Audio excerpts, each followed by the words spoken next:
I raised the bow, hyper-focused. The target was right in front of me. Watch me conquer. Only... Grandpa! That one would have hit the bullseye! I'm just teasing.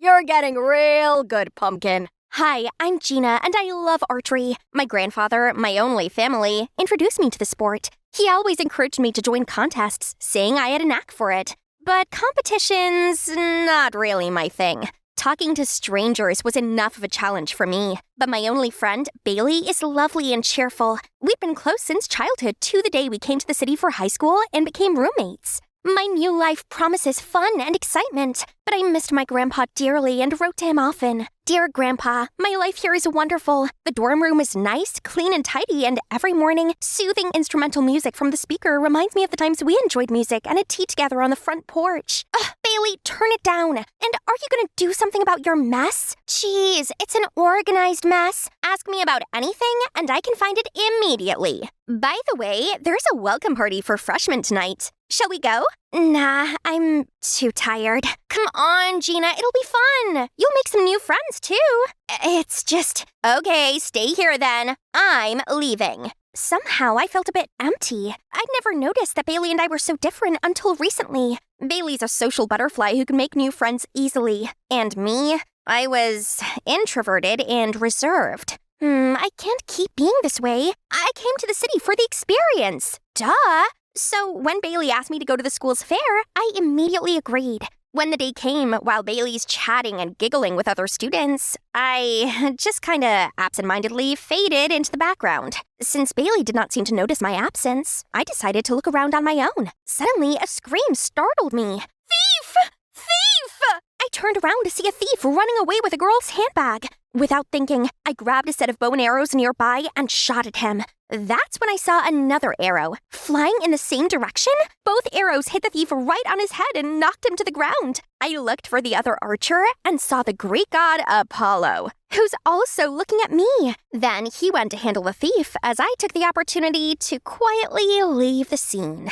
I was still daydreaming about that guy when Bailey barreled into our dorm with a group of friends. I quickly turned myself into a burrito and pretended to be asleep. But Bailey ruthlessly unfurled me with a wide grin. Hey, G, there's someone I'd like you to meet. Samantha, head of the school's archery club. Bailey told me you're quite an archer. Yeah, sort of. Well, we're looking for new members. You should come by. I'll be sure to stop by. Thanks. After school the next day, I visited the archery club and saw a familiar face. That's the guy from yesterday. Ooh, he also blows on the arrow like Grandpa. So cute. Oops, busted. Am I hallucinating or is he walking toward me? Hi, you were at the school fair. Your shot was phenomenal. I'm Chris, by the way. I'm Gina. So you're new here? Actually, I'm not sure if I'm going to join yet. Well, how about a little demonstration? Panicked, I tried to shoot with shaky hands and totally botched it. Sorry. Relax, you got this. He leaned over me and my heart was beating like crazy. I took a deep breath, softly blew at the fletching, and this time, I hit the target. See? Amazing shot. You should be more confident and open up so more people can get to know you. So Chris is into extroverts? He's right. It must be great being around an outgoing, confident girl like Bailey. She'd only been here for a week and already knew half of the school, and everyone loved her. So later that day, after struggling with myself, I decided to ask Bailey for help. Help? With what? Help me be you, an extrovert. You're fine the way you are. Why change? Right then, Samantha came to pick her up to go to a birthday party. Want to join us? You'd rather stay here and read, correct? You know me. Then Bailey left, just like that. All right, if she doesn't want to help, I'll do it myself. Time to break out of my cocoon. So I spend the next few hours giving myself a makeover. Not bad, was it? When I arrived at the party, everyone gawked at me. Hey, are you the sun? 'Cause your beauty is blinding me. If so, you should stay 93 million miles away from me. As much as I wanted to run straight home, a voice in my head kept screaming, socialize. On the internet, they said extroverts are always ready to make friends, like Bailey, who's part of every single conversation. So I mustered all courage to throw myself into the largest group who's talking about cute Arctic animals. I remembered a communication tip: lead the conversation. So I did. Isn't it so sad that those animals are losing their habitat to climate change? The next 5 minutes was me monologuing about the issue, but they didn't seem too interested. Okay, plan B. Bailey also always knows how to stand out, so when everyone started dancing, I stood in the middle of the room and danced my heart out. But after that, everyone looked at me like I was an alien, including Chris. When I was finally in my room, I felt totally defeated. Do you seriously want to be an extrovert? I need to, Bailey. If so, maybe take it slow and don't push yourself too hard. You don't have to become outgoing overnight. Ugh, Bailey clearly didn't believe I could do it. Fine, I'll show her she wasn't the only charming extrovert here. My first order of business was joining the archery club. That would be my best chance to impress Chris. To make up for the embarrassment at the party, I braced myself and approached the most playful guy here.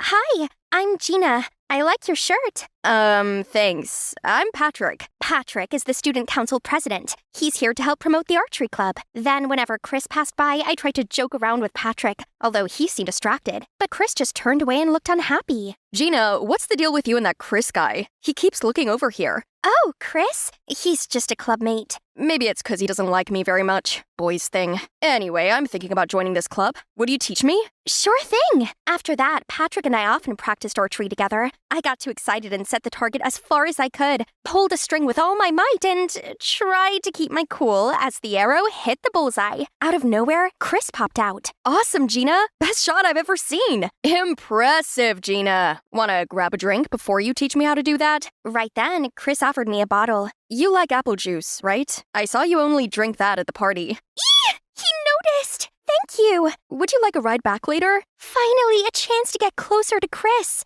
I'll drive you, Gina. I'm more familiar with that route. I was gonna say no, but Patrick had already pulled me away. Why did he ruin my romantic moment? Maybe he liked me too, but I already had my sights set on Chris. Chris seemed to care about me, but it would take a little more for us to actually be a thing. Everything was falling into place, and I felt like I was becoming more outgoing. Though sometimes I still took detours or hid in the restroom to avoid small talks, things with Chris were going well. But the next day, I saw Bailey and Chris locking arms and laughing happily on the street. Are they dating? Then why did Chris keep my hopes up and act like he cared about me? All my efforts were for nothing. Even if I tried to be like Bailey, of course Chris would prefer the original. I glumly went to my room shortly before Bailey, holly jolly as usual, came back. You look awfully happy.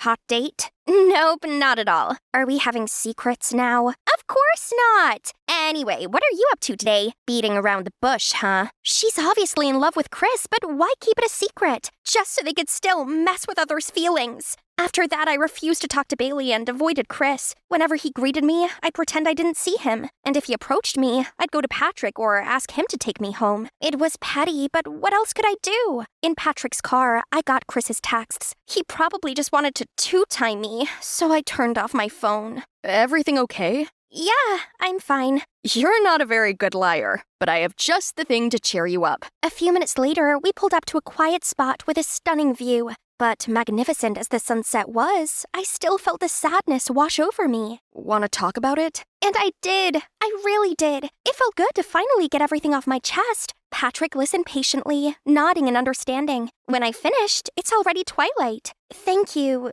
for listening to my rant. Sure, anytime. I want to be there for you, Gina, and I would never hurt you. I know you're into Chris, but I really care about you. You're a true hidden gem, and I want to help you be all that you're meant to be. I was surprised. At that moment, Patrick became even more attractive than I'd ever thought. Maybe I should be with someone like him and forget about those toxic people. So, I agreed to date him. The following day, Patrick already made it public. See, that's what a decent guy would do. He took me to the spa, cooked for me, and was always so sweet. I'd never felt this way for anyone, and it actually felt like love. However, it wasn't always peachy being Patrick's girl. He constantly attended tons of events as the student council president and would have me as his +1. On those occasions, Patrick would talk to everyone while I stood awkwardly. I wanted to join, but didn't know how. All right, laughing would totally show that I'm following their conversation, but everyone just stared blankly at me.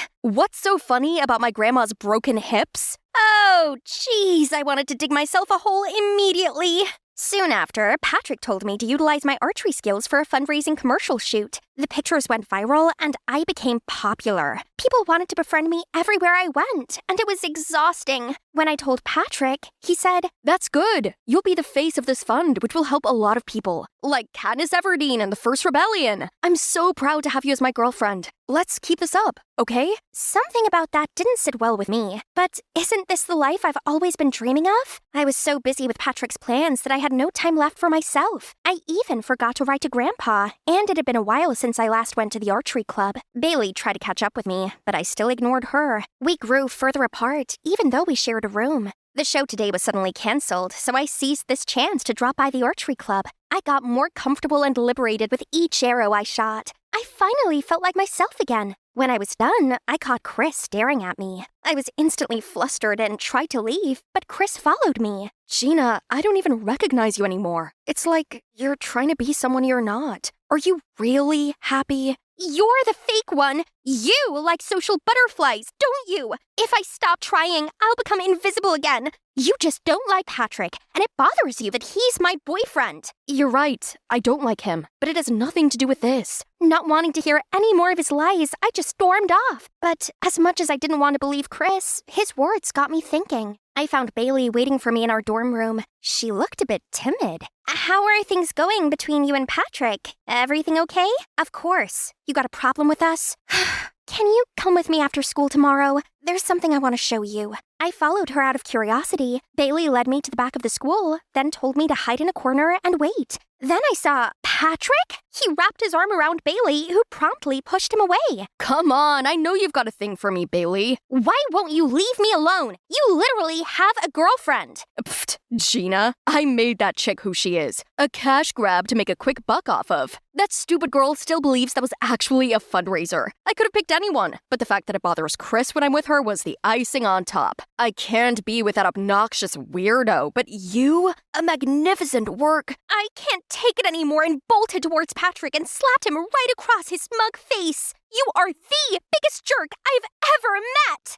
You're the biggest loser I've ever met. You have the magnetism of a towel. Watching you embarrass yourself in front of all my friends is painfully terrible. No wonder they snicker about you behind your back. I dashed away in tears as Bailey scolded him. She caught up to me shortly after. I'm sorry you had to find out this way. Recently, Patrick started flirting with me. I couldn't go without showing you his true colors. You can say that because everyone loves you. Even Chris chooses you. And I thought I had a chance with him. It's so unfair. People will never treat introverts like me the way they treat you.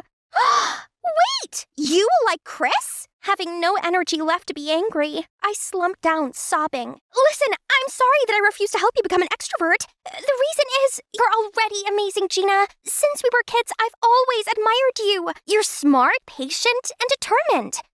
What? Would you believe me if I said I wanted to be more like you? But then I realized that introverts and extroverts have their own strengths, and we do best when we're ourselves. That's why I am who I am, and you should be none other than yourself. I held back my tears as best as I could and hugged Bailey tightly. I'm sorry for misunderstanding you. Thank you for telling me what I need to hear. I returned to my room and saw a letter from Grandpa. He asked how I was lately and why I stopped writing to him. He knew living in a new environment would be difficult, but as long as I understood my own worth, I could overcome everything. He finished his letter by saying he'll always love me unconditionally. Tears welled up in my eyes again. Shortly after, Bailey came back all excited. I have a surprise for you. When we got outside, Chris was already waiting. I was extremely embarrassed and confused to see him. Gina, from the moment we met at the fair, I haven't stopped thinking about you. I was impressed with your archery skills, but before I knew it, I was charmed by your intelligence, kindness, even your shyness.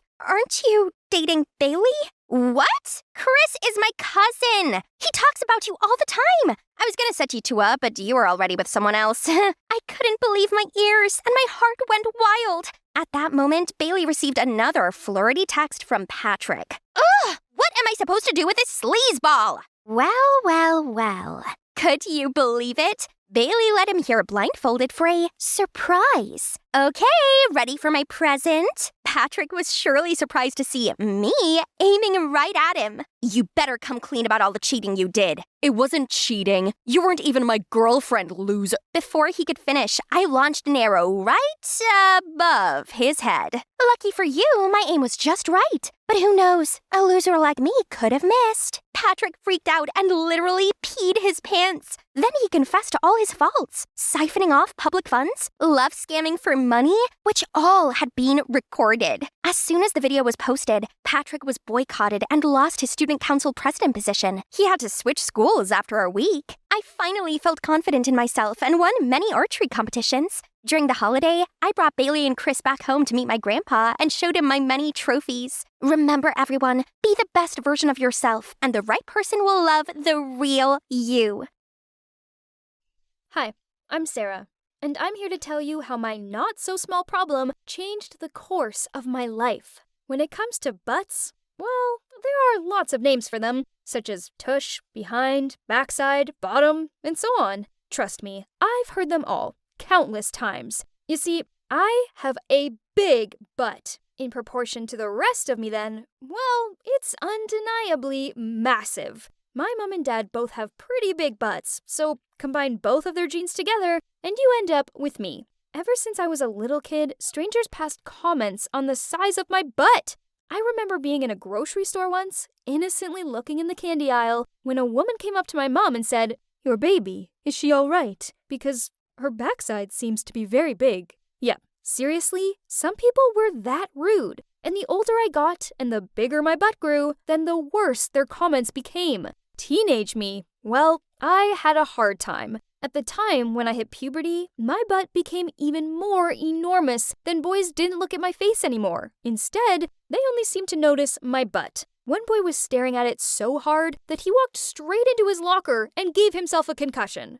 Then there were the seats at school. I mean, why did they have to be so tiny? I'd rather stand up than try to fit in them. But no choice for me, I had to literally squeeze myself onto it, then do a wiggle routine to get out of it, and in fact, whenever I tried to sit down, someone always pointed and laughed at me. Talk about awkward. This popular girl called Mary always went out of her way to tease me. One day, I was wandering down the hallways when Mary stuck her foot out and tripped me over, and then said, "No one likes you, tushy face." I looked up at her, and that's when I realized I'd had enough. I must do something to stop this. As she triumphantly walked past me, my anger flared up, and for a moment, I lost control. I rushed in and pushed her. The next moment, she fell down the stairs and lay there unconscious. I stood stunned watching her. I hadn't noticed that we were standing near the stairs.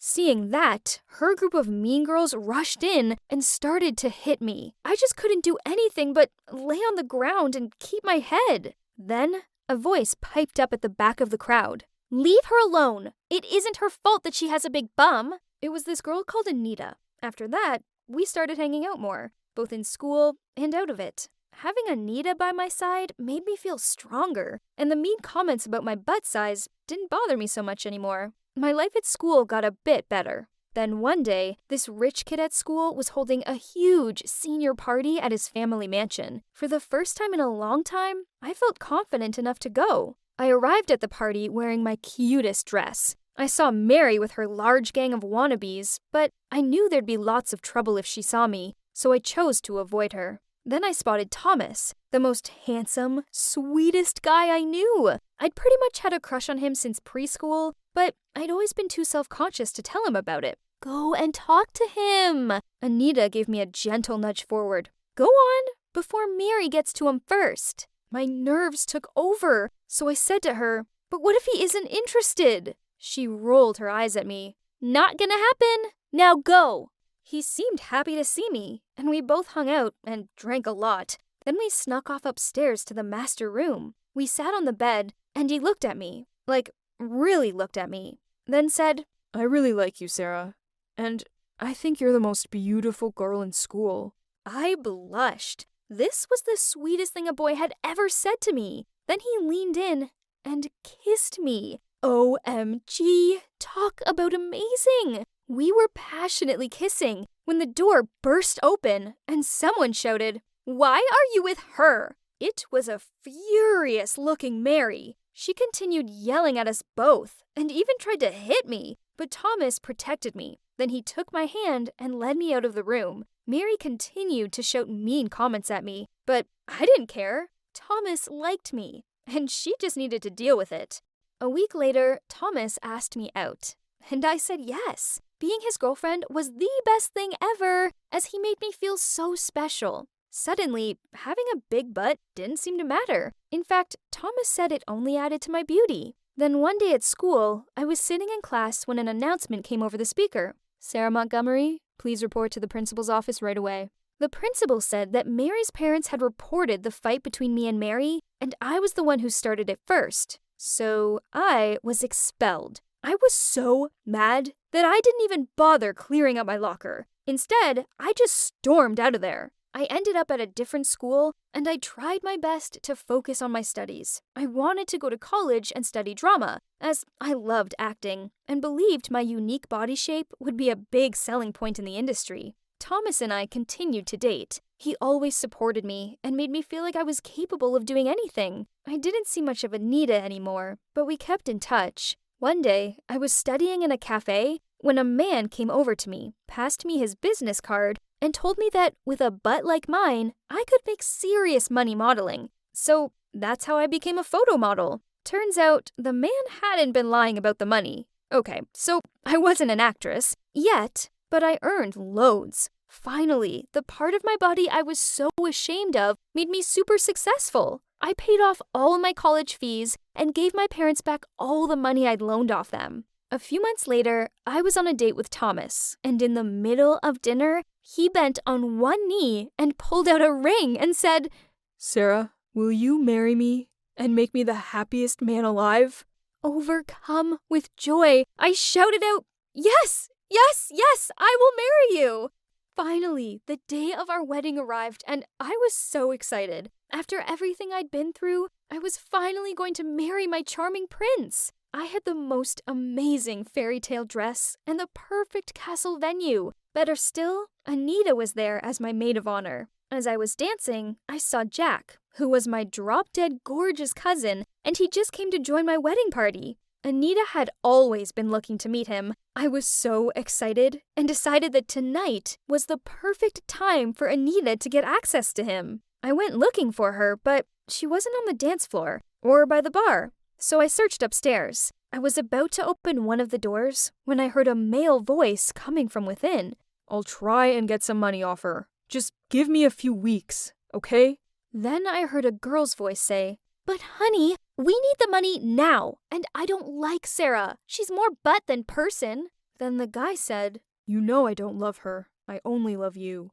I looked through the crack in the door and saw the two of them kissing. Then I registered who they both were. It was Thomas and Anita. My new husband was kissing my best friend on our wedding day. Angrily, I ran into the room and threw my shoe at Thomas's head. Unfortunately, he ducked in time. Seeing me, Anita was extremely terrified and immediately ran out of the room, leaving just me and Thomas there. I shouted at him, "You're a jerk! Anything to say? Huh?"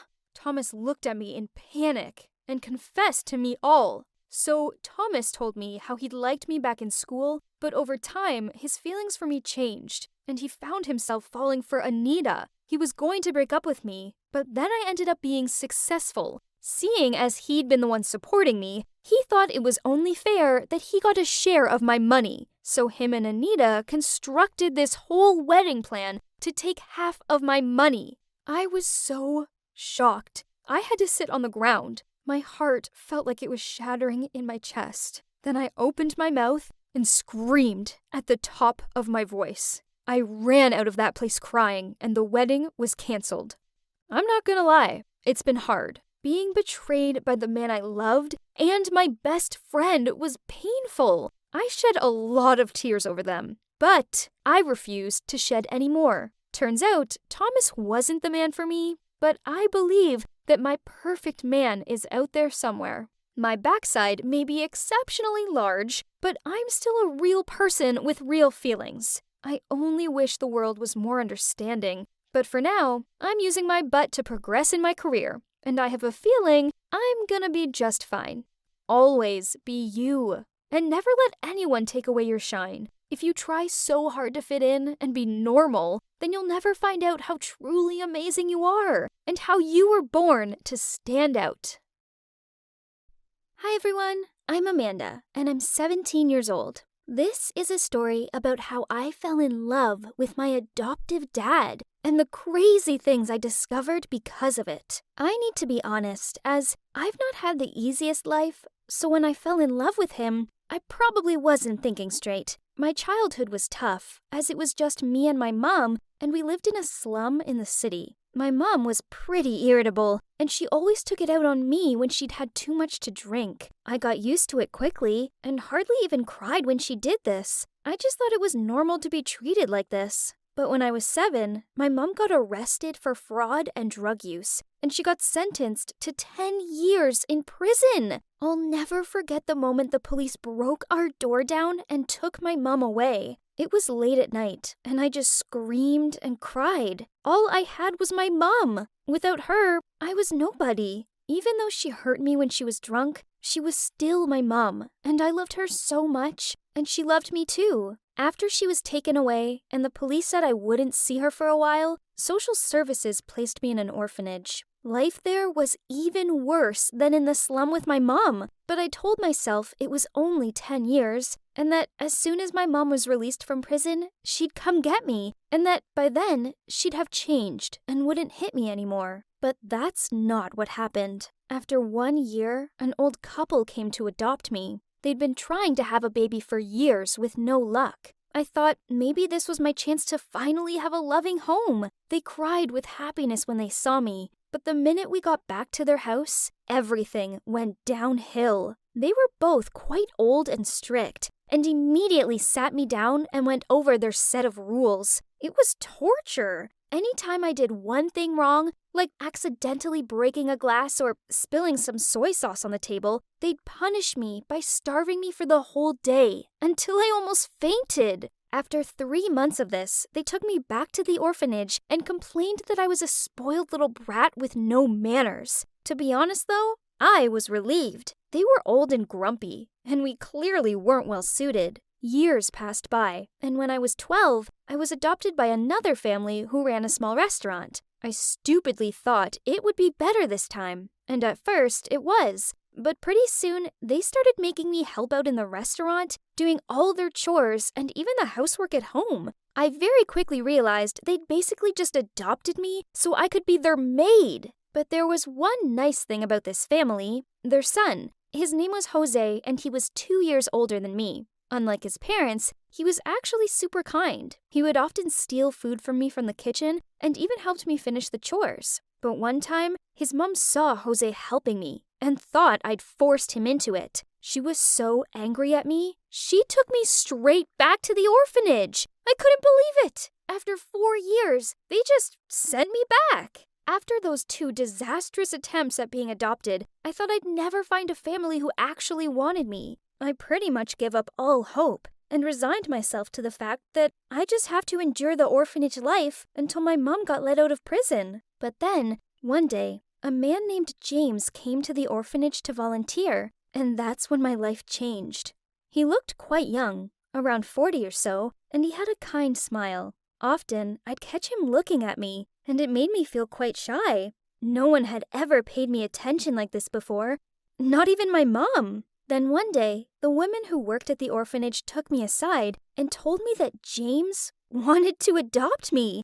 I told them I wasn't interested, and then I went to my room. Honestly, I was sick and tired of these foster families who just used me. I didn't want to go through that again. The next day, I was sitting on the swing in the garden of the orphanage when James came over. I got up off the swing and was about to leave when he asked if we could sit and talk a little bit. I was really hesitant, but he had such a kind face, and I felt bad being rude. He then showed me a photo of a woman and a child, and I couldn't believe how much the child looked like me when I was younger. He told me that they were his wife and his daughter, but that they had died in a car accident 8 months ago, and that he still couldn't get over the loss. So he'd been coming to the orphanage to volunteer, and now he felt ready to adopt someone. Then he looked at me and said, As soon as I saw you, Amanda, I knew you were the one I wanted to adopt.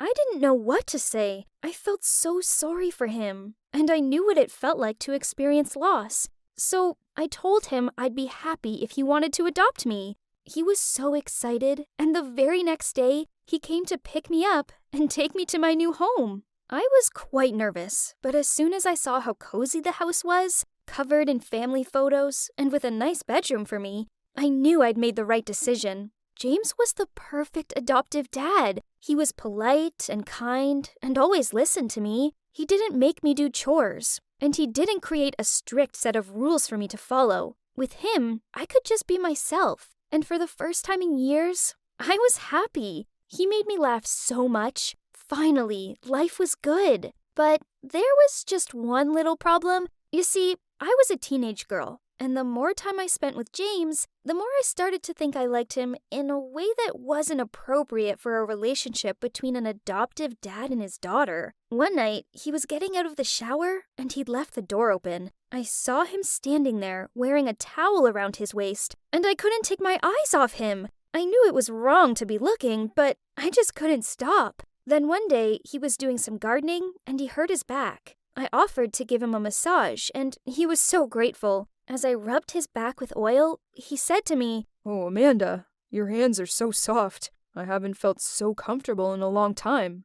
I was glad he couldn't see my face because I was blushing like crazy. Afterwards, he offered to give me a foot massage, but I said no because I didn't think I'd be able to handle it. I liked him so much, and that night, I went to bed wondering if he liked me too. And then one night, he asked if he could read me a bedtime story. Even though I was 16, he said he'd always read to his daughter and he missed it. So I said sure he could. And then, you won't believe it, he fell asleep next to me, in my bed. I barely slept a wink that night. I just watched him as he slept and had to stop myself from reaching out to stroke his hair. I so badly wanted to tell him how I felt. But for now, this was enough. Just being close to him and getting to have a peaceful life together. Little did I know that our peace was about to be disrupted. A woman moved in next door to us. Her name was Rosa, and she was seriously gorgeous. After she'd unpacked, we went over to say hi, and straight away,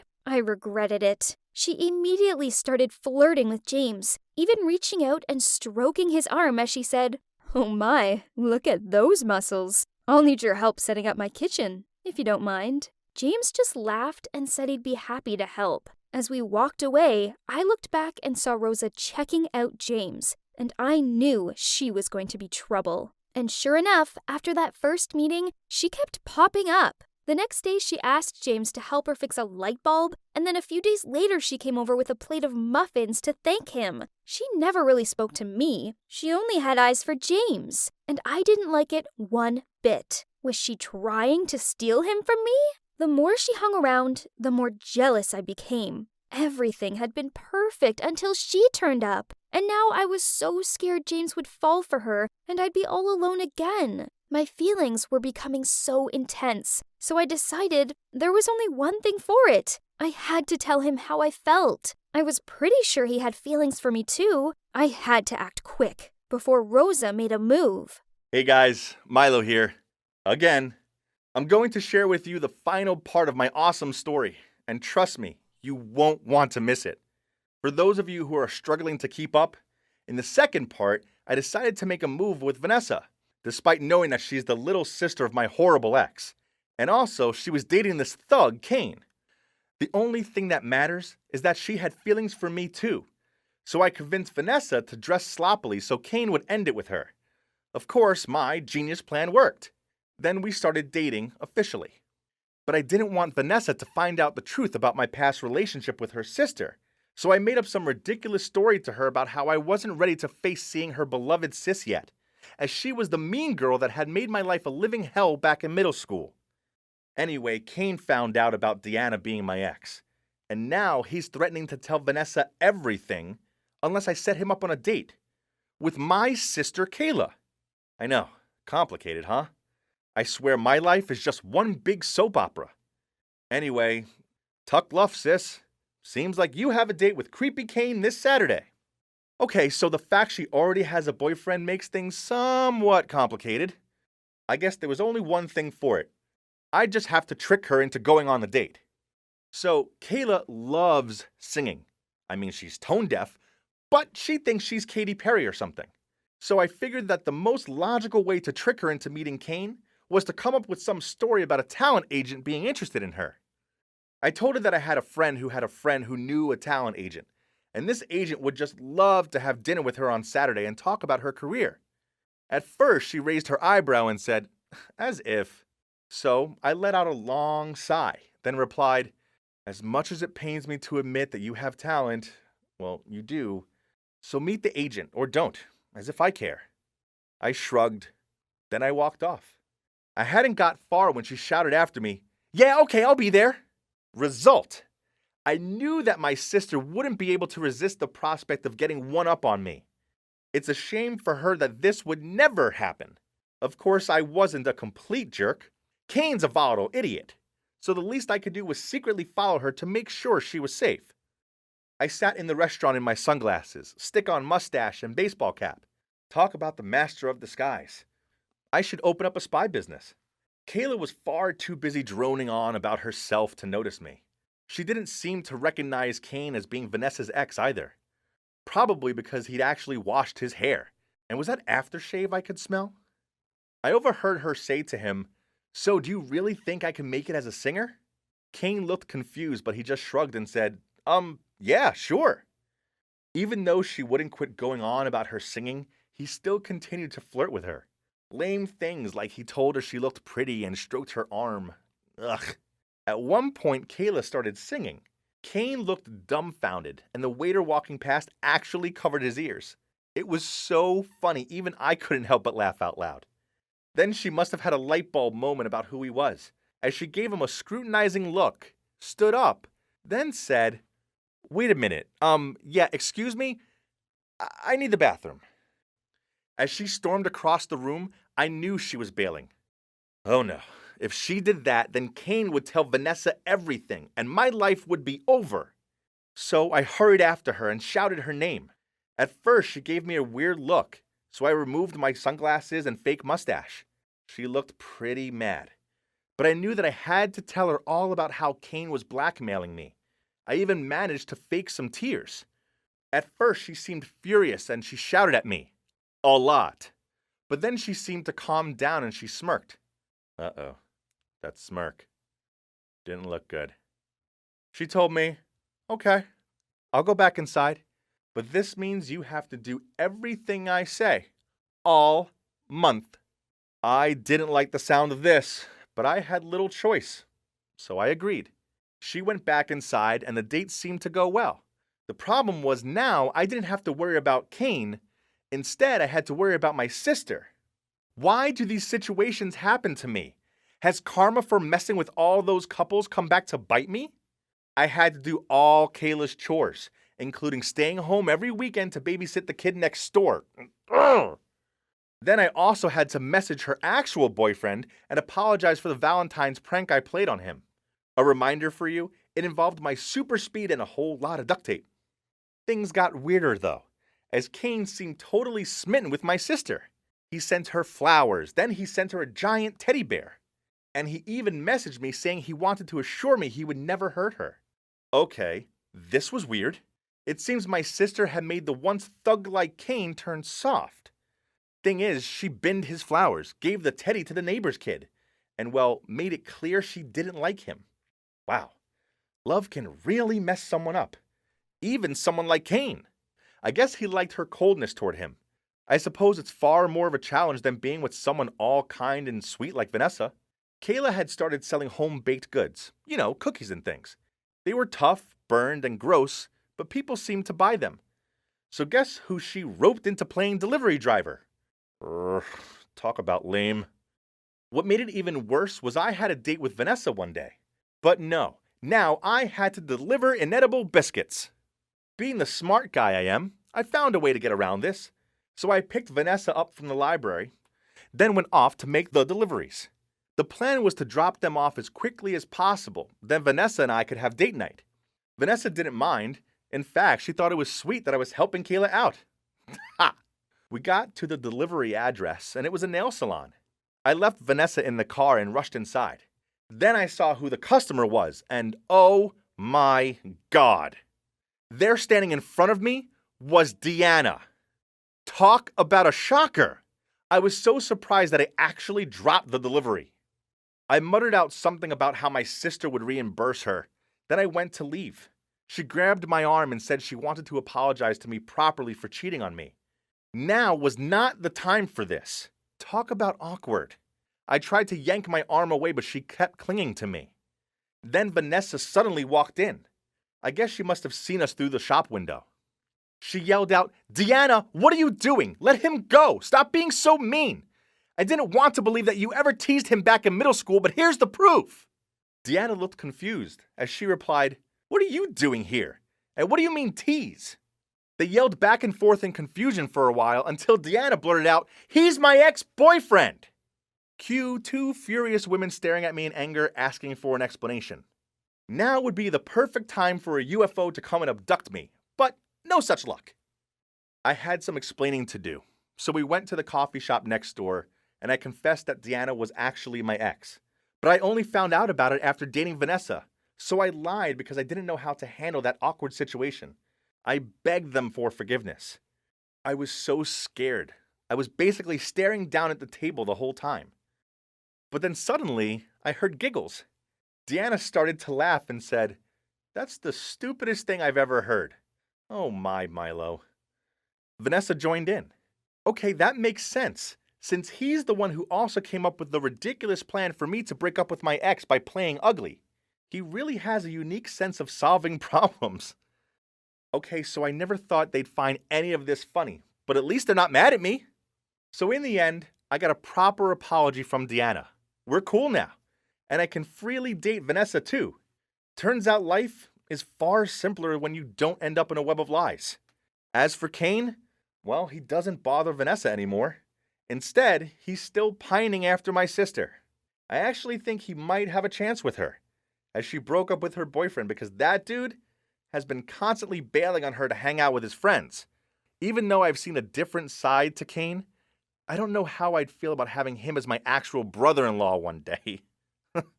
But yeah, I got the girl, so everything turned out pretty great. As for pranks, well, I can't rule out never doing the odd one or two in the future, but I promise to never mess with loved-up couples again. I've learned my lesson on that one. Hey there, I'm Connor, and something really creepy happened to me, so I'm going to tell you all about it. I have to warn you though, it's on the spooky side. So there's a chance it may freak you out so much you have to sleep with the lights on. There's also a chance you won't believe me, and that's up to you, but please remember that this is real for me. I believe in this stuff, and always have. In fact, I've been obsessed with the afterlife since I was little. I used to have open dreams, where strangers would come and try to connect with me. It was often ambiguous that I barely saw their faces. All I could remember after awakening was just a shadowy or indistinct shape with strange gestures, like a message. When I told my parents about them, my mom made it out that it was all nonsense, but my grandma assured me that there might be some spirits trying to tell me something. She told me not to worry, as most spirits had no intention of causing me harm. Sometimes these spirits would tell me things. Once, one appeared with a dog. Then a month later, my dad came home with a puppy. Then another time, I dreamt that Grandma had passed away. I didn't dare to tell anyone about that dream. I was so scared it would come true. Then, you guessed it, a few months later, she died. I came to dread those dreams, and worst of all, now I didn't have Grandma to confide in about them. To be fair, as I grew older, the dreams stopped, but my fascination with the afterlife didn't. I knew not to mess around with this kind of stuff, as doing so was bad news. Grandma had always told me that. But then I started dating Jennifer, and I really wanted to show her this side to the world. So I bought a Ouija board from Amazon. Well, it's a flat board with letters and numbers on it that's used as a gateway to the spirit world. I knew the rules. Never try this at home, as that was asking for trouble. The last thing I needed was to unleash a poltergeist or something worse in my house. Also, never asked the spirit to show themselves. So the plan was to sneak into the old house in my neighborhood that had just sold and was currently empty. I told Jennifer about my plan. She'd never done anything like this before, and although she was skeptical, she was also excited. That's what I love about her. She's so brave and adventurous. We met in the house's front yard at 3 a.m. as we planned, and both of us were seriously in the mood when we were trying to break into it. Yeah, I know, this sounds bad. But we didn't want to make a mess of the place or anything, we just wanted somewhere empty where we could test out the board.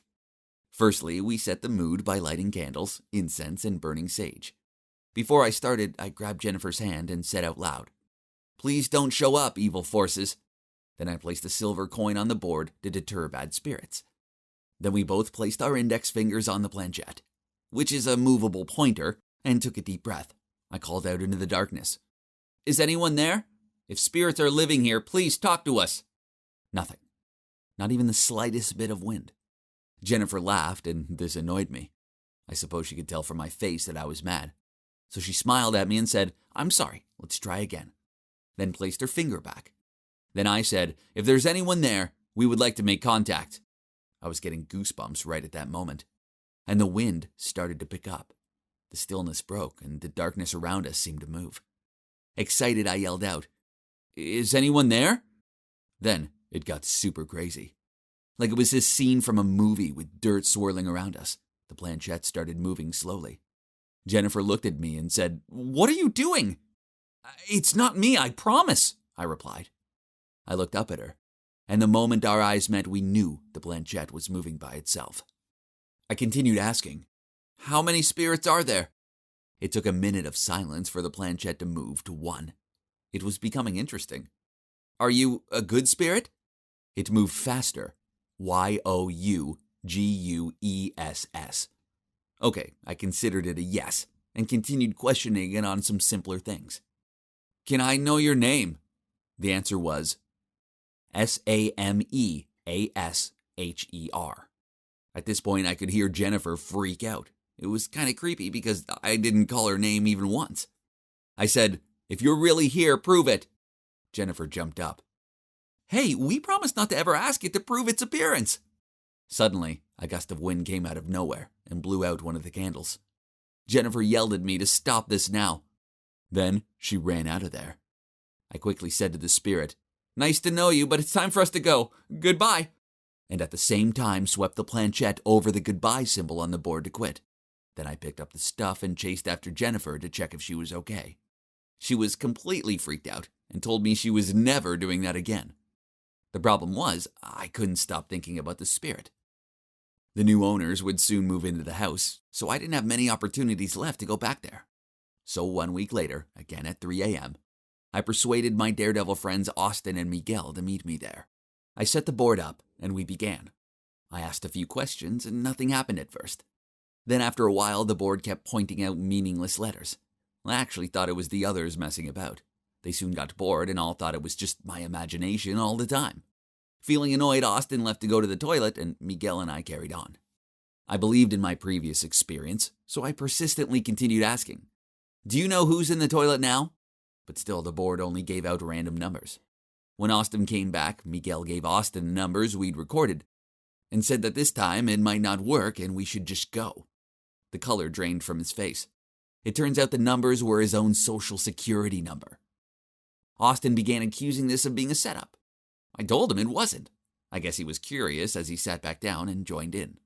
And that's when Miguel asked a stupid question. "How much longer is this loser Connor kid alive?" I gave him a dirty look and said, "I told you not to joke around." Then the planchette started moving, stopping on the number 1, then 0. 10 years. I only have 10 years left. This was awful. I was too young to die in just 10 years' time. But no, the planchette continued to move. And to my horror, I watched it go between the letters D, A, Y, S. "Quit it, guys. This isn't funny," I shouted out to them. They stared back at me with a mixture of shock and fear. Okay, I was pretty sure they hadn't moved it. They urged me to end the game and go home, not forgetting to tell me to never play this game again. Easy for them to say. They're not the ones being told they will die in 10 days. I couldn't stop thinking about what happened. It was awful. I was so stressed out it took me ages to fall asleep. Then when I eventually did, I had an open dream. I dreamt of a spirit girl who was walking to school with me. Then suddenly she pushed me into traffic and a car was coming. I woke up in hot sweats. 3 days later, I sneaked to the house again by myself and asked only one question. How much longer do I live?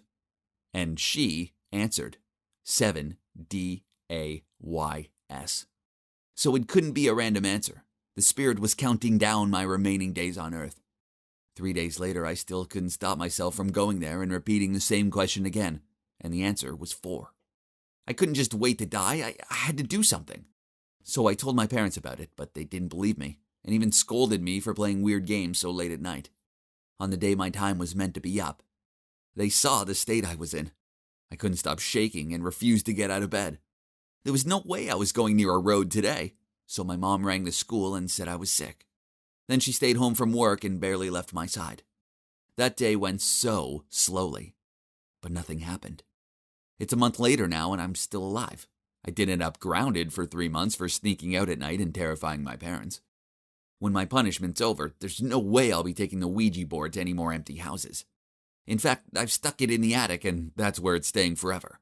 So that's my story. You can decide for yourself if you're willing to try it or not. But my main advice to you is don't meddle with this stuff, as it's definitely not worth it.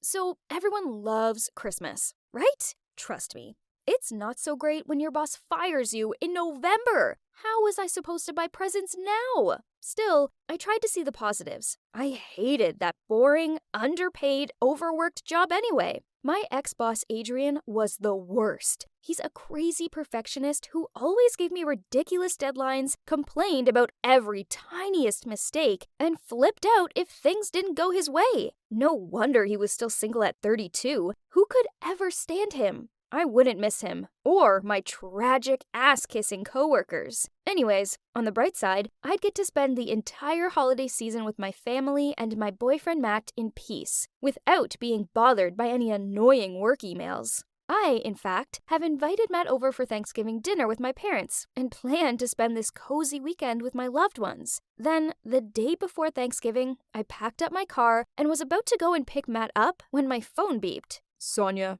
I don't think Thanksgiving is a good idea. I just think we need some time apart. Hope you have a great time. See you around, X.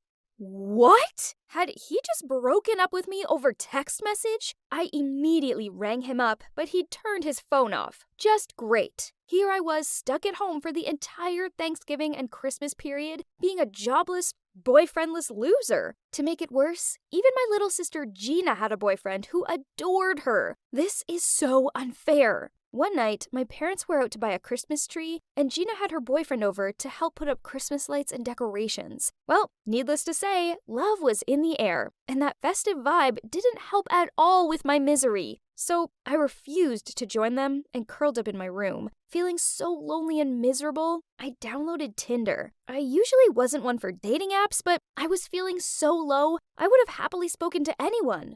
I didn't feel like being me. I was sick of being me, so I used the fake name Crystal and just put some artsy scenery pictures up. I could be whoever I wanted to be. And you know what? It seemed to be working, as a few guys wanted to talk to me. Okay, most of them were also bored, or only after one thing, but then there's this guy called Carl that caught my attention. Like me, he had no pictures of himself, but instead, he had images of song lyrics and movie quotes, including the quote, "The more you know who you are and what you want, the less you let things upset you." I love the movie Lost in Translation, so I sent him a message telling him he had good taste in films, and he messaged me back complimenting the scenery photos I took. After that, we started chatting days and nights. We talked about everything, from the dumb to the meaningful. He actually helped me out a lot and made the Christmas period bearable for me. It was all going great, until Christmas Eve. He sent me a message to wish me a Merry Christmas, along with, "Let's meet up for a drink." Oh no. Even though the app said he was only a few miles away, I wasn't ready for meetups. I actually was nervous upon reading his text. My heart was pounding, and I found myself worrying about what he would think of me when we met. What if he didn't look like what I imagined? What if he'd be disappointed when he saw me? What does that even matter, though? Unless I developed feelings for him. I don't even know anymore. But it's certain that I couldn't face him just yet. I politely refused his invitation. He was cool about it, then we still continued to talk like normal. I survived Christmas, and then for New Year's Eve, Gina persuaded me to go to a party with her boyfriend and friends. I wasn't really keen to join, but I guessed I needed to do something to stop this gloominess. As I was walking in, I was so busy brushing off the snow on my shoulder that I bumped into a guy. To my horror, I looked up and saw that it was my old boss, Adrian. Why was he here, in my hometown? He was also shocked, but managed to smile at me. But I just gave him a glare, rolled my eyes, flipped back my hair, then strode off. What a mood killer! I grabbed a drink and sat in the corner in an attempt to avoid bumping into Adrian again. Gina found me and tried dragging me onto the dance floor, but I refused. Then she winked at me and in a tipsy voice said, "You need a man to dance with. I'll be right back." 5 minutes later, she excitedly waved at me and shouted over, "Found one!" I just want to facepalm as I saw her dragging Adrian by the hand over to me. Talk about awkward. But still, I mumbled out a hi, downed a shot for courage, and then chatted to him. Okay, it turns out he was visiting his grandparents who lived around here, and he was actually an okay guy to talk to. After I spent most of the night talking to him, he bought a drink, then said to me, I have to admit that after the death stare you gave me on entry, I was afraid for my life. But it turns out I've enjoyed chatting with you. "Sorry," I blushed. No, it's okay. I'd be mad with me too if I were you. Letting you go from work was nothing personal. I had to let one person go, and I only chose you because I knew you were wasted there. Thanks, I guess, I laughed. Let's get another shot. Okay, so maybe Adrian wasn't that bad of a person after all. And I don't know if it's because of all the drinks we downed, the atmosphere, or the fact that everyone else around us was sharing New Year's kisses, that I almost felt like Adrian looked like he wanted to kiss me on the strike of midnight too. And I too didn't dodge it. Luckily, nothing happened. I mean, that would have been weird, right? The next day, Adrian messaged me, saying he would help me set up a job interview at a big media company. Wow, that's amazing! Now I had no excuse to sulk around anymore. I needed to get back to the city and sort my life out. Only, I still couldn't get Carl out of my head. I guessed these feelings were real. To clear up my mind, I decided to confess to him online. But then he messaged me back saying, I think you're great, and I love talking to you, but I have a crush on my coworker. I'm sorry, but I'd like to stay friends. Ouch! Rejection hurt! Back in the city, I felt lonelier than ever. Yes, I'd got the new job and it was going well, but I was sick of seeing loved-up couples everywhere. To make it worse, Gina came to stay with me for a while, and she's always on the phone, giggling and FaceTiming her boyfriend. Now I couldn't even escape lovebirds in my own apartment. Feeling down, I messaged Carl again, just casually asked him to meet up later this weekend when I would be back home again for my mom's birthday. Well, to be honest, I just couldn't give him up just yet. Maybe he would change his mind when we met, or I would be able to get over him once we meet. But he made up some excuse to reject me again. That was it, I told myself. It's official over now. Depressed, I called Adrian up for a drink. He arrived looking kinda cute, but the sting of rejection was still on my mind. I confided to Adrian, and I asked him if he thought Carl was a fool for turning me down. Adrian slammed his drink onto the table and turned to me and said, You're the fool. Why are you stupidly chasing after some guy online? He might not even be real. He might be some 60-year-old pervert. Why won't you just open your eyes and look in front of you? Then he stood up, locked me in his arms, and tried to kiss me. What? I was so mad I pulled myself away from him and slapped him straight across the face before I stomped off. He was meant to be my friend, not some guy after just one thing. I was so hurt, I cried while texting Carl about what just happened, but he didn't reply. The next day, I woke up with a pounding head and puffy eyes. I checked my phone. Adrian had called me, but nothing from Carl. He must have been too busy with his coworker, huh? Suddenly, I heard the door knock. My sister answered it and told me it was Adrian. I reluctantly went out to see him. I guess I needed to at least hear him out. He was standing there looking sheepish as he said, I'm so sorry about last night, Sonia. I was slightly drunk, and I guess I've read the signals wrong. For what it's worth, I think that Carl guy is a fool for letting you go. You're amazing. I wasn't in the mood to talk to him, so said it was fine, then told him to leave. I I closed the door and threw myself on the sofa. Then about 10 minutes later, there was someone at the door again. I answered it, and there was Adrian, but this time he changed his outfit. Confused, I grumbled, "What else do you want?" Then he politely greeted me. Hello, Crystal. Let me introduce myself. I'm Carl. We've been talking for months. I guess, if you think about it, the more you know who you are and what you want, the less you let things upset you. I stared at him open-mouthed. He just quoted Lost in Translation, and he'd called me Crystal. Then reality struck me. OMG! All this time, and Adrian was Carl? I dragged him inside. We sat down on the sofa and talked everything out. It's so unreal. Turns out the guy I've been chasing after is literally right in front of me. How ironic! I was so happy I hugged him and broke down crying, apologizing. Right then, my sister walked out from the kitchen, took one look at us, and laughed out, "Well, well, well. Isn't this the awful boss who fired you? But most importantly, isn't he the guy I brought to you at the New Year's Eve party? You two owe me big time." We all burst out laughing. So, yeah, after a horrid holiday season, now I finally could start a promising new year with a great job and a pretty awesome new boyfriend. I guess things always have a way of working out in the end, right? Thank you for listening to my story, and wish you guys a good start into the new year. Hey, I'm Ryan, and I'm here to prove why it's impossible for guys and girls to just be friends. Yeah, I know it's the 21st century and all, but I only reached this conclusion through experience. My ex Carrie was friends with this super annoying guy called Chris. They'd known each other for years, but it was obvious he liked her. I saw how gooey-eyed he was around her. She was so insistent that there was nothing going on between them, but guess what? After we broke up, it didn't take long for them to go official on social media. After that, I started dating this awesome girl called Lily. I didn't even mind the fact that there were a few guys in her group, as I eventually befriended them all too. They're all nice, and especially this one guy, Todd, seems like a cool dude. We played basketball together and chatted about video games.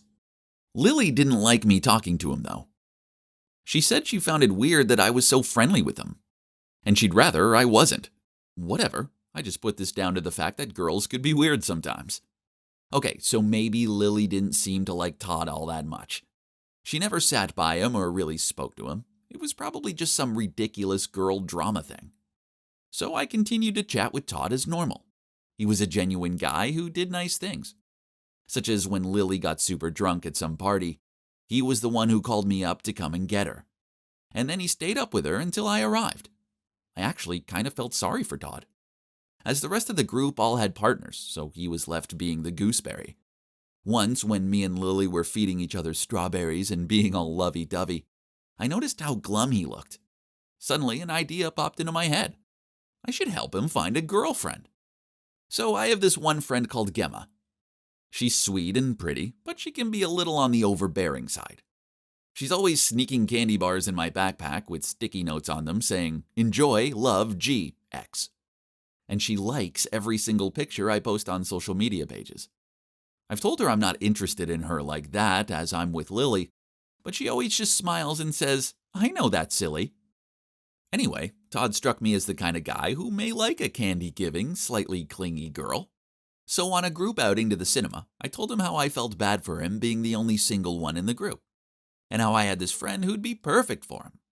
At first, he shook his head and said thanks but no thanks, as he wasn't looking for a girlfriend right now. I wasn't taking no for an answer. So the next week I bombarded him with messages all about how amazing Gemma was. In the end, he agreed to go on a date with her. And afterwards, he messaged me, thanking me for setting it up, and telling me how he'd had a great time. Result? Just call me Dr. Love, please. Oh, you're welcome. My relationship with Lily was going great. So when she said she was going away for the night with her friends, I told her this was cool, as I trusted her and I trusted them. Then at 3 a.m., when I was shooting zombies on my game, my phone buzzed. It was Todd. "We've been playing Truth or Dare. Sorry, but I think you need to hear this." This was followed by a voice message. My heart sank, as in a tipsy voice I heard Lily say, "Before loving Ryan, I actually had feelings for another guy, and I kinda still do now, The recording ended there. Not that it mattered, as I'd heard enough. My girlfriend like someone else.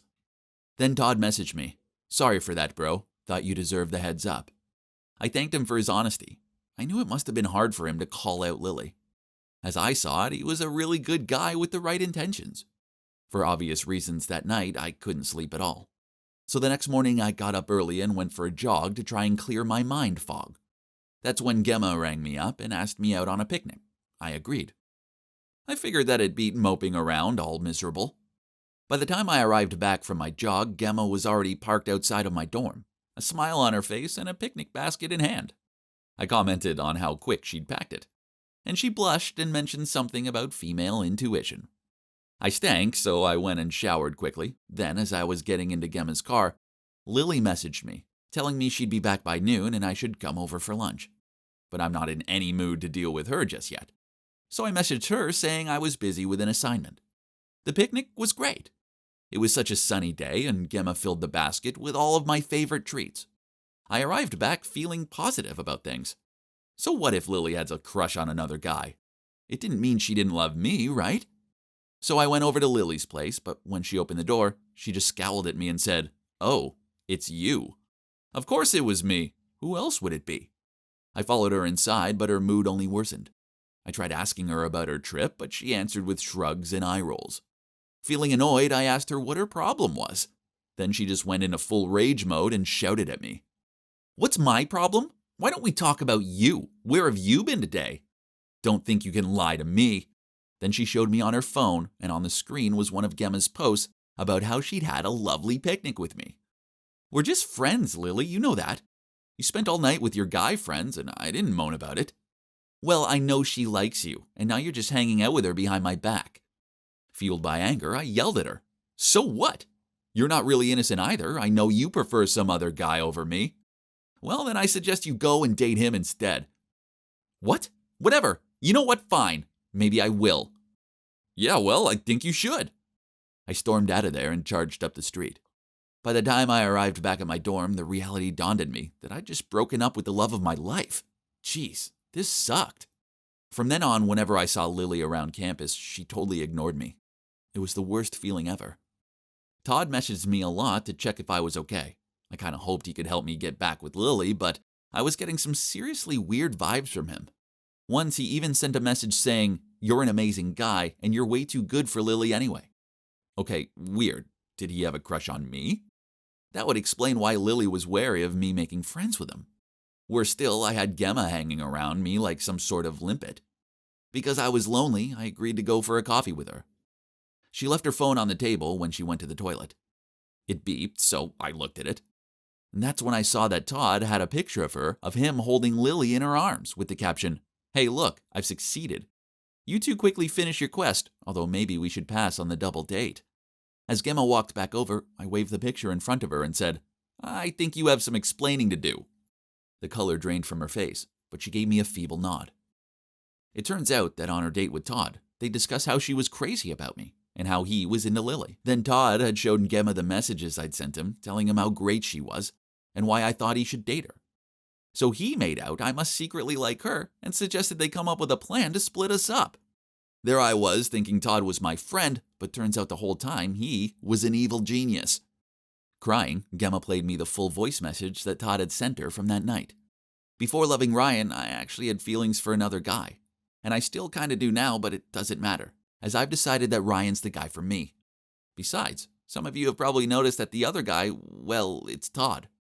We're just friends though, so let's leave it be. I told Gemma to stay away from me. Then I stormed out of there. She shouted after me, but I ignored her, and I've been ignoring her ever since. So there we go. In the end, opposite-sex friendships never bring any good. I wanted to believe that guys and girls could just be friends, but clearly they can't. I've given this a lot of thought, and decided to tell Lily everything, as she deserves to know what a cruel and conniving guy Todd is. I don't know how she'll react, but I know I have to let her know, right? I hope she gives me another chance, but it might be too late. Todd tore us apart with his mind games, and I stood by and let him. Geez, I miss her. Wish me luck. Hey, it's me, Erin again. I'm here to tell you the concluding part of my story. So, I came up with a genius idea to swap boyfriends with my bestie, Jace. and mess things up to make our current boyfriends appreciate us more. Only my plan backfired massively when my boyfriend Zach decided he loved Jace, not me. Standing on Zach's doorstep having him tell me he didn't love me anymore was so humiliating, especially as a bunch of college kids were hanging out nearby and could hear everything. I yelled at him. "We've been together for 3 years. Doesn't that mean anything to you?" He replied, I know, and we've had some great times together, but we've grown apart. Besides, I know Jace loves me too. "Geez, Zach, she doesn't. It was all part of the plan." Nah, before all that, she told me she was tired of Jay, and she really loves me, but she couldn't do that to you, or to Jay. What? Unbelievable! I made this plan work for her, but all along, she'd been playing me and my boyfriend. She'd ruined my relationship behind my back and been fake to me all this time? Now she was playing happily ever after with Jay while my boyfriend was pining after her. I stormed out of there, but going home was the last place I wanted to be, so I ended up at the park. I sat there thinking things through. I couldn't just leave things like this. Both Zach and Jay needed to know about Jace's true face. Fueled by my anger and humiliation, I rushed off to find Jay.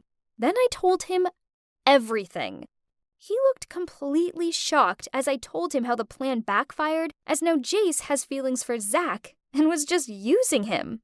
I expected him to get upset or something, but instead, he just looked angry and shouted at me. Aaron, you're such a bad friend. I've always loved Jace, and I know she loves me too. Stop trying to wreck other people's happiness because your own love life sucks. I stood there speechless, then watched as he walked off. OMG. That did not go as expected. Is that all people thought of me? That I was some bitter, jealous jerk? All I tried to do was save Jason Jay's relationship, and it worked, didn't it? But now, I didn't know what was going on anymore. Sighing, I realized that I was wrong to confront Jay without talking to Jace first. For all I knew, Zach could have been lying. I mean, the guy was completely delusional. It just hurt so much that he didn't love me anymore. Instead, he loved my best friend. As much as this sucked, I knew I was wrong to blame Jace for this before hearing her out. Maybe Jay was right. I was a bad friend. I wanted to find Jace, but Jay must have got to her first, as she was never in our room anymore. Then a friend of ours told me Jace had moved back home. OMG, she'd moved out and not even told me. I tried catching up with her after classes, but she avoided me at all costs. Ugh, this sucked. I'd had enough of this. So one day, I stopped her at the classroom door and said, "We need to talk." She tried to walk away, so I grabbed her arm. But she replied, "There's nothing to talk about." How could she act so flippant when she had everything and I was left with nothing? So I shouted at her, "Excuse me, you ruined our plan? Now you have everything. You have your boyfriend back, and my boyfriend wants you, not me. Not only do they both now hate me, but you moved out without even telling me. Like an ending for our friendship? I know I didn't handle things that well, and I'm sorry for that. But I was hurting, Jace. And you've been the worst. So stop being so selfish and fix it up." Everyone was gawping at us, and Jace started blushing. Then she hissed at me, "Let's talk about it later. Not here." This only made me angrier, as I knew she had absolutely no intention of actually talking to me. Raging, I yanked back her ponytail. She yelped out, "What are you doing? Get off!" Then who should appear but Zach? Ugh! He pulled me off her, then hugged her. Then he shouted at me. When will you grow up and think about your words and behavior? I was shocked. Now he was on her side. Jeez. This guy had ditched me for my best friend. What was he expecting from me? Sunshine and unicorns? Suddenly, Jay appeared and saw Zach hugging Jace. Shocked, he said, "What's going on here? Jace, is this real? You and him? So what Aaron said was true all along?" Jace moved away from Zach and said, "Jake, I'm sorry. It wasn't meant to be like this." He gave a nod of his head, then replied, "I trusted you, but it seems like it's not worth it." After that, he left. Jace looked really confused and embarrassed, which, I'm not gonna lie, made me feel a little bit satisfied. Also, Zach was not a fool and got angry about how she'd moved away from him. I left them to their heated discussion and went into class. Good. Now her love life was a mess, and it was my turn to fix mine. I had to bring Zach back to me on my own. No one could help me now. So one day, at his basketball match with another school's team, I asked the cheerleader team to let me in the Rooster mascot suit. It was so stuffy in there, but it'd be worth it, right? I would surprise him by running to hug him and celebrate when the team wins. He would definitely be touched and see that I'm always by his side cheering and watching him. So as planned, I ran down to embrace Zach as he scored the winning shot for the team. I tried to kiss him, but I forgot that I was in the form of a rooster. This made all the audience laugh. Zach tried to run away, but I chased after him and I stumbled. The rooster head fell off and everyone saw me. This time, the laughter and screams were even louder, but I just saw Zach looking at me with embarrassed and disappointed eyes. Talk about humiliating. Worse still, he didn't even help me up, just shook his head, then walked off. At that moment, I just wanted to melt into the ground, but then Jay rushed over and helped me to my feet. Jay drove me home, and he said, "Why did you have to embarrass yourself like that? And for a person who doesn't deserve you?" I replied, "He's my boyfriend." "He isn't anymore. I know it hurts like crazy, Aaron. But sometimes we need to let go of things that no longer belong to us. Don't lose your self-worth for unworthy things." I looked up at him with teary eyes. "So, you don't want Jace back?" "Nah. She's made it pretty clear that she wants him, not me. And I'm not going to be second best to anyone. Besides, she lied to me. And I'm not about that." "I guess you're right," I sighed. "It just hurts so much." "Aaron, you're a strong girl. You'll get through this. But please promise me one thing, though. No more crazy ideas to try and win him back." I know. I managed a laugh. When I got home, I thought about what Jay said. I guess he had a point. No matter how hard I tried to pull Zach back, he still turned away from me. And the same with Jace. I tried to fix things with her, and only ended up making everything worse. Thinking about it, Zach wasn't right for me. He wanted me to change who I was just to fit in with his life better. That wasn't right. I wanted a boyfriend who was proud of being seen with me, not embarrassed. And for Jace, she'd lied to me, and then she hadn't even respected me enough to talk to me before moving out. She wasn't a true friend. I knew that now. As the weeks passed, I finally got over everything. About Jace and Zach, I still see them around campus, but we don't talk. I heard they are a couple now, but the boys in the basketball club don't like her very much because she never lets Zach go out after matches with them. She also never dances and cheers happily for their victory. Well, that's not my problem now anyway. Ha! As for Jay and I, we're getting closer. I guess we bonded over our broken hearts. Also, it turns out we're far more similar than we realized. We started to hang out more, and then yesterday I suggested that we should go to the amusement park. His face was serious for a second, but then we both burst into laughter. I apologized to him for being ridiculous before, and he said, "Never mind. I love your positive vibes." I smiled happily and said, "Don't worry. This time I won't distract you while you're trying to win me a teddy." Then we both laughed. We're not officially a couple yet, but I can feel something between us. But there's no rush. I'm living in the moment, and it's pretty darn great. And now, if you'll excuse me, I have an amusement park to get to.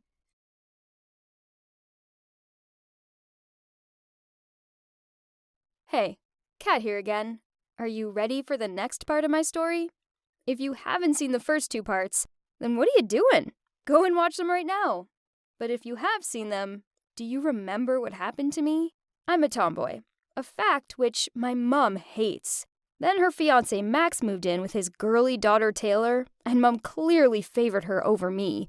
If this wasn't enough to deal with, I was then in an embarrassing situation at the mall while trying to be girly to impress this cute guy called Garrett who's into girly girls. So after the rescue of my best friend Harry and some help getting ready from my mom, I arranged to meet Garrett at the coffee shop so I could tell him exactly how I felt about him before his soccer team party. As I walked up the street to meet Garrett, I felt so happy. I'm sure it would be a surprise for him to see me dressed all girly, and he'd be into it. Then we'd kiss. Wow, that sounds great. I was the first one there, so I grabbed a hot chocolate and waited. Geez, that 5-minute wait felt like 5 years. Then he strolled through the door looking so casual but cute. He looked me up and down and then said, Kat, you do know the party later is just a casual hangout? I kept my cool as I replied, "Oh, this old dress? It's just something I threw on in a hurry." He ordered a drink, and we talked for a bit. I knew it was the only chance, either now or never, so I just came out with it. "Look, Garrett, I think you're cool. Really cool, in fact. I have a crush on you. No, I think I like you a lot." He looked a little flustered, but surely this was totally normal, as he was just digesting my words, right? After a few minutes of silence, he gave me an awkward look as he said, "Kat, I think you're great, but you're not my type. I just see you as one of the boys." "I'm not his type? And he just sees me as a boy?" I sat there completely heartbroken. Each word he said felt like a sharp knife stabbing into my little heart. I immediately stood up and asked him, "What, you don't think I'm a girl? I'm in a dress, for goodness sake. If I'm not girly enough for you, then who is?" He seemed a bit confused by my question, then reluctantly replied, I'm into gentle girls who need me to protect. Like Taylor, for example. She's your sister, right? Could you help me and Taylor become a couple?" What? Not only did he have the cheek to publicly reject me, but now he was admitting to me that he liked that Barbie doll? I yelled at him. "You have to be kidding me. Out of all the girls in the world, you like Taylor?" Then I stormed out of there, relieved that I'd worn ballet pumps over evil high heels. I arrived home to the smell of freshly baked scones. Then I saw my mom and Taylor baking together in the kitchen.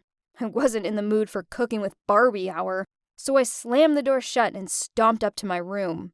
My mom appeared and shouted up the stairs to me, "Hey, honey, how was your date? Why are you back so early?"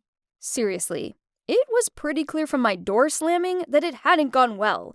Why did she feel the need to humiliate me in front of Taylor, of all people? Get real, Mom. I'm clearly upset. But then, what do you know? You only care about your shiny new daughter, Taylor. I ran into my room to change out of that damn dress I was wearing. Then I threw it down the stairs at her and yelled out, "It's your dress, so take it back, and play dress-ups with her instead." My mom looked hurt, and at first, I felt a little bad. But then she shouted back, "Why can't you just act like a normal girl and grow up? If you stopped being so selfish and made an effort with your appearance, your date might have gone better." Then Taylor continued, "Don't be too much for Mom. She means well. If that boy doesn't like you, then that's your issue, not hers." What the hell? How dare this nobody blame me? And why was she calling my mom Mom? I didn't call Max Dad. Ugh, she was the worst person in the world. I hated her. I wanted her to go back to Barbie Land and never come back. I stormed out of the house and took the bus to my dad's house. I tried to hold back my emotions so that I wouldn't burst into tears, but honestly, I had nothing. Garrett had brutally rejected me in favor of Taylor. I was still in a mood with Harry, and Mom had made it clear I was an embarrassment to her. The worst part was Harry had been right. I had lost myself. I was not myself anymore. I showed up at Dad's, and as soon as he opened the door, I burst into tears and hugged him. I told him everything and begged him to let me live with him. Dad tried to analyze everything for me. After a while, I calmed down and realized that, okay, maybe I was a bit sassy with Mom. Then Dad said, "Actually, Kat, there's something I wanted to tell you.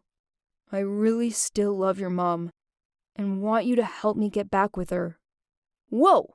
I wasn't expecting that, but I was totally down for helping him. Goodbye to Barbie Taylor and hello to a proper family.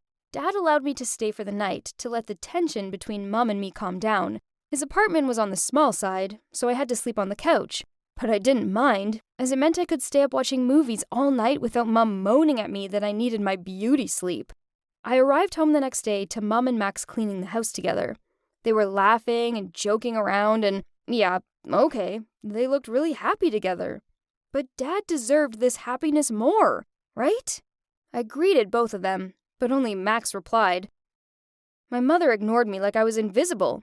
She must have still been mad at me. So all this tension wasn't a part of my get Dad back with Mom plan. So before I left for school, I walked up to Mom, said sorry, then kissed her on the cheek. Cheesy, but worth it. Then, as I was rummaging through my locker at school, I felt someone pat me on the shoulder. I turned around to see that it was Harry. "Kat, I'm sorry," he said. I turned around and continued to look through my locker. I'd forgiven him already, but I wanted to make him sweat a bit first. "Come on, Kat. I won't be able to study if I know you're mad at me, and my grades will suffer." I laughed and said, "Take me out for ice cream after school, and I may consider forgiving you." "I think I can manage that." He smiled at me. After school, we went to the ice cream shop nearby. My mood was so good, and I told Harry all about my plan to get Dad back with Mom. He wasn't so sure about it, but regardless of this, he promised to have my back. So, I had an ally, and the plan to heal my parents' feelings officially began. First, I invited Dad over for dinner. Mom wasn't overly impressed, but she couldn't say no. After all, he was my dad. During the meal, I went on about past stories, such as the time we all went on vacation together for my 7th birthday, and Dad lost his swimming trunks in the sea. My parents and Max just laughed, but I could make out the annoyed look on Taylor's face. After the meal, we watched TV together, and Taylor volunteered to make drinks for everyone. Then she brought out 5 glasses of orange juice. Dad took a large sip of his, then immediately spit it out all over his clothes and rushed to the toilet. Turns out she'd put mustard in my dad's glass, but neither Max nor Mom said anything about it. Damn little Taylor. Then one night, when I knew that Mom and Max were going on a private date, I deliberately hid Max's key.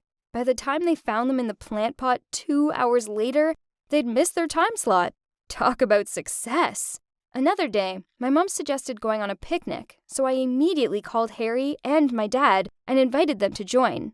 Then, while we were in the park waiting for Harry to show up, I saw Garrett walking over, hand in hand, with Taylor. Talk about awkward. Garrett couldn't even meet my eye, and I just wanted the ground to swallow me up. Mom asked them how long they'd been together. She said 2 weeks, so I did the math. OMG. That meant they got together on the day I confessed my feelings towards him. Whatever. I was so over Garrett. Although I have to admit, I was relieved when I saw Harry walking over with a basket full of my favorite foods. Taylor kept asking Garrett to feed her. Ew. It was so awkward. When Harry saw me staring at the couple with bullet-like eyes, he so quickly passed me a slice of chocolate cake. A while later, I asked Harry to help me take some photos. Then I quickly dragged Dad and Mom to take family pictures. I could see Dad was enjoying standing next to her, and I heard him tell her that she looked beautiful. Good one, Dad. Only Taylor wasn't having any of it. She immediately led Max over and pushed me out of the way so he could stand next to Mom. I stood next to Taylor, and before Harry counted to 3, I flipped Taylor's hair and deliberately stood over her. She glared at me. But I'm on top of the world, sucker! Anyway, I felt so good after that picnic, and I even thought that the day when Dad returned home would be soon. But a few days later during dinner, Mom and Max went on about what starters they wanted at their wedding. What? She still wanted to marry Max? So, what about my dad? I immediately showed my annoyance, skipped my half-eaten meal, and stormed up to my room. I sat in my room, looked back at the picnic photos, and thought about my next plan. Then, I heard a knock on the door. It was Max. Kat, I have something important to tell you, he said with a sad voice. Uh-oh, this couldn't be good. Could it? Hi, it's me, Diane again.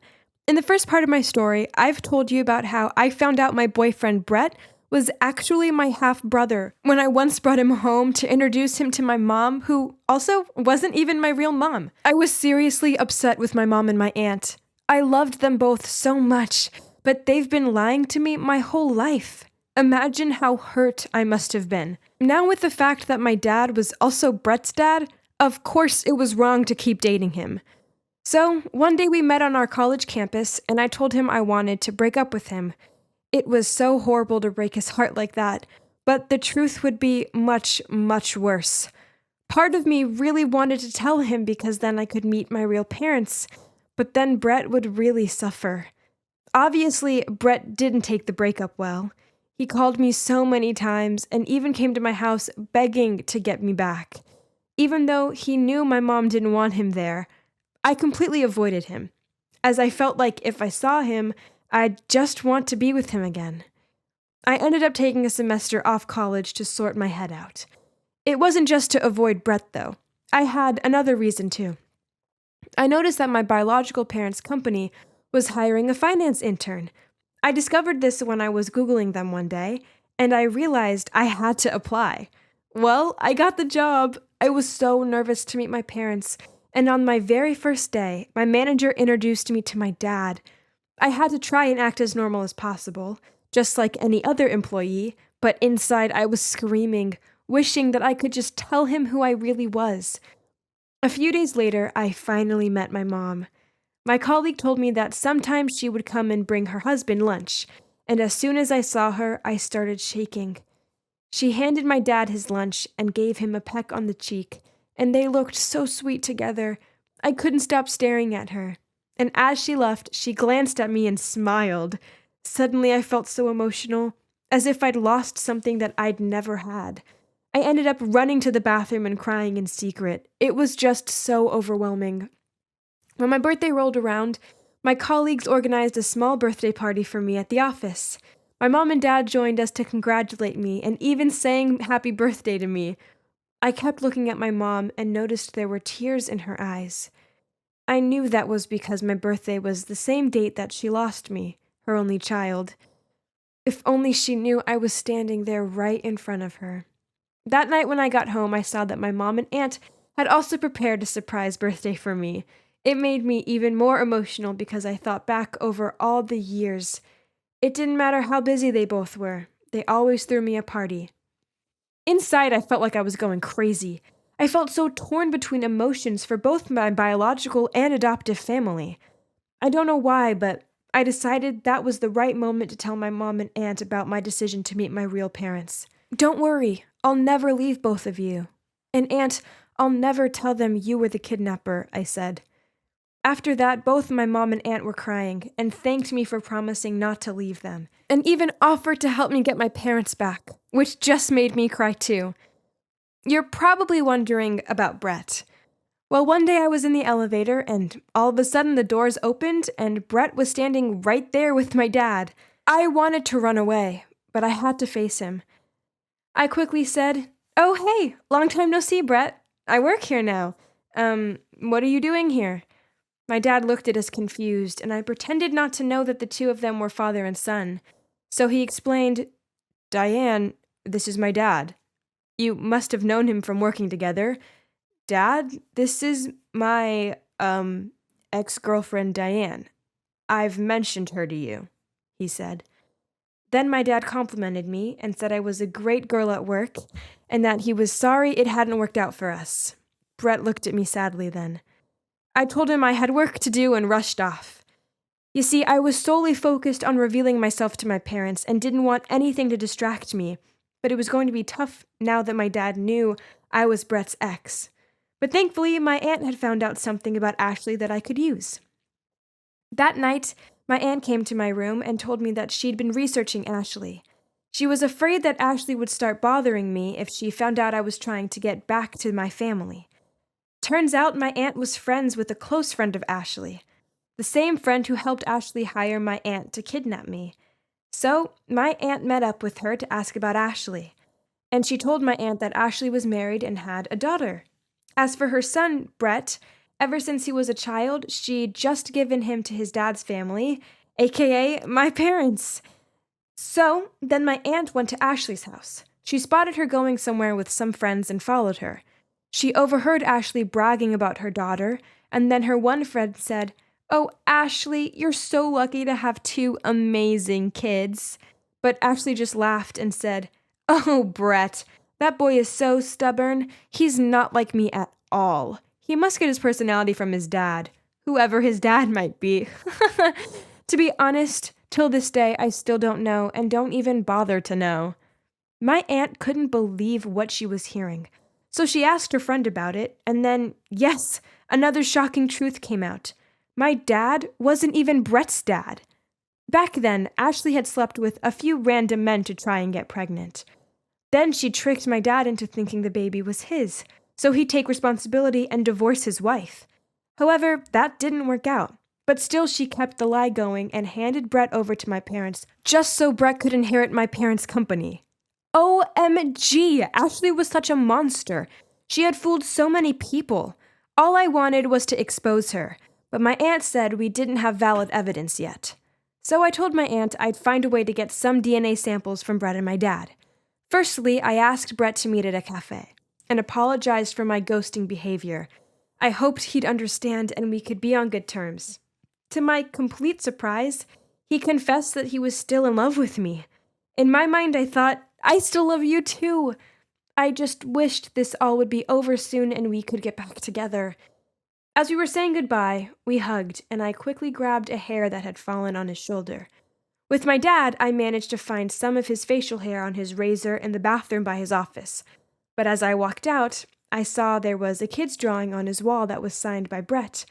It was nothing special, but it really made me feel bad. Clearly, my dad loved Brett so much and was so proud of him. I didn't want to ruin this for them. And sure enough, the DNA results were as expected. Brett was not my dad's son. But I was so hesitant to expose the truth. I worried that my parents' feelings for Brett would change. If they knew that I were their daughter and Brett wasn't actually related to them by blood, maybe they'd just abandon him. And with me and Brett's relationship, they might never accept it.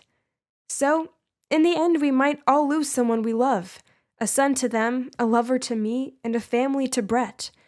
If I kept everything hidden, maybe Brett and I could get back together, and I could just see my parents that way. That would be so much better for everyone, right? And it was. Brett ended up joining the company too, and I could tell he wanted to get back together, so everything was going according to plan. But one day, Brett, my dad, and I were having lunch together, and Ashley stormed in. Right in front of us, she started yelling at my dad, saying that he was mistreating Brett by only giving him an intern's job.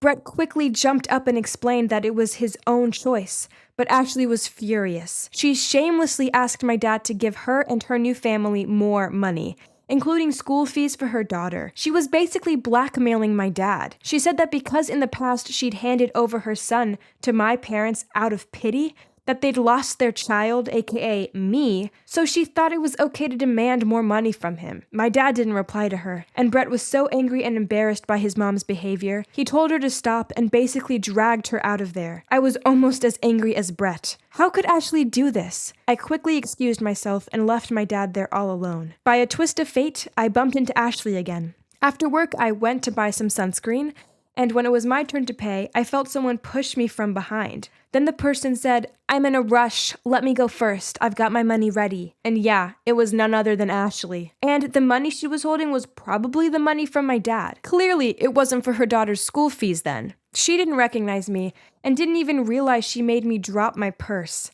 But just before I grabbed it, she got there first. And of course, there was a photo inside of me, my mom, and my aunt from when I was just a baby. As soon as she picked it up, her face changed. She seemed to realize my aunt and suddenly realized who I was. Oh my God, I never expected that I'd have to confront Ashley in this way.